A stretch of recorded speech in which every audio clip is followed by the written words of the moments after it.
Al-Imam Hasan Al-Basri radhiyallahu anhu. Beliau suatu hari pernah didatangi oleh seorang ibu-ibu. Ibu-ibu ini baru kehilangan anaknya yang masih perawan. Ibu-ibu ini datang kepada Imam Hasan Al-Basri dan mengatakan, "Ya Syekh, aku ini baru saja ditinggalkan oleh anakku, anak perempuanku yang kucinta. Dia masih perawan, dia belum menikah. Dan pada saat ini, aku sangat merindukannya. Aku ingin berjumpa dengannya. Maka berikanlah amalan kepadaku agar aku bisa berjumpa dengannya, walaupun hanya di dalam mimpi." Kemudian Sayyidina Hasan Al-Basri memberikan amalan kepada ibu itu. Lalu ibu itu pulang ke rumahnya dan membaca amalan yang diberikan oleh Al-Imam Hasan Al-Basri. Setelah membacaan yang diberikan oleh Al-Imam Hasan Al-Basri,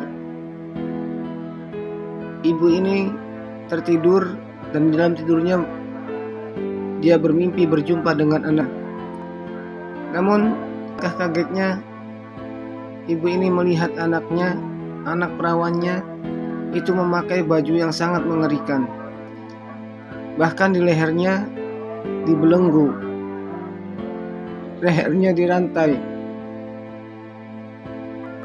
Kemudian ibu ini terbangun dari tidurnya dan langsung menangis karena anak perempuannya itu sedang disiksa oleh Allah Subhanahu wa taala.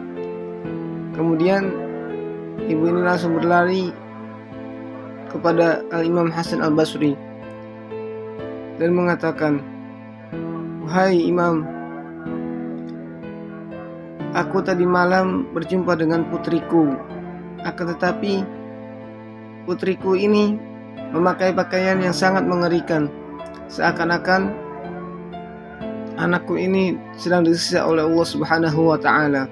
Al-Imam Hasan Al-Basri, beliau itu mempunyai hati yang lembut dan mempunyai rasa takut kepada Allah Subhanahu wa taala yang sangat besar.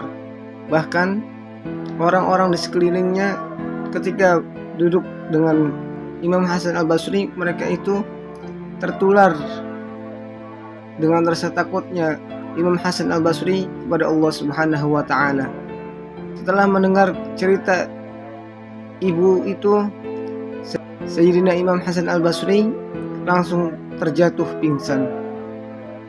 Dan ternyata di dalam mimpinya Sayyidina Hasan Al-Basri bertemu dengan seorang wanita yang sangat cantik. Wanita ini memakai pakaian yang anggun, memakai pakaian yang bagus, yang indah. Dan di atas kepala wanita itu ada mahkota, yang mana mahkotanya itu sangat indah, yang terbuat dari emas dan berlian. Kemudian Sayyidina Hasan Al-Basri bertanya kepada wanita itu, "Wahai fulan, siapakah engkau? Apakah engkau ini salah satu seorang penduduk surga yang diberi kenikmatan oleh Allah Subhanahu wa taala?"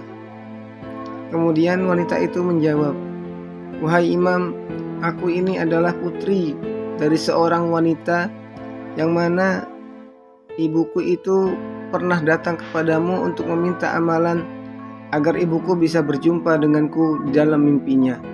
Kemudian Sayyidina Hasan Al-Basri mengatakan, "Bukankah ibumu bercerita bahwa engkau sedang disiksa oleh Allah Subhanahu wa taala?" Kemudian wanita itu menjawab, "Iya, apa yang dikatakan oleh ibuku itu benar. Waktu itu aku sedang disiksa oleh Allah Subhanahu wa taala.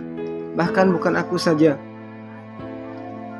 tapi orang-orang sekelilingku yang dimakamkan di situ, kurang lebihnya 50 orang, itu sedang disiksa oleh Allah Subhanahu wa taala karena kita adalah orang yang fasik. Orang yang sedikit ibadahnya, taatnya kepada Allah, tetapi maksiat kepada Allah Subhanahu wa taala itu sangat banyak. Makanya kita disiksa oleh Allah Subhanahu wa taala. Akan tetapi pada suatu hari ada seseorang yang melewati kuburan kita, dan orang ini membaca satu salawat kepada Nabi Muhammad SAW. Setelah orang itu pergi, tiba-tiba ada suara, ada seruan yang mengatakan, "Wahai malaikat, angkatlah azab orang-orang yang ada di sini berkat salawat orang yang tadi lewat. Kemudian akhirnya Allah Subhanahu wa Ta'ala mengangkat siksaan kita dan menggantikannya dengan kenikmatan dari Allah Subhanahu wa Ta'ala. Satu selawat saja bisa menyelamatkan 50 orang yang sedang disiksa oleh Allah Subhanahu wa Ta'ala. Maka mari kita dekatkan diri kita dengan Nabi Muhammad SAW dengan memperbanyak salawat kepadanya. Semoga kisah ini bermanfaat. Wassalamualaikum warahmatullahi wabarakatuh.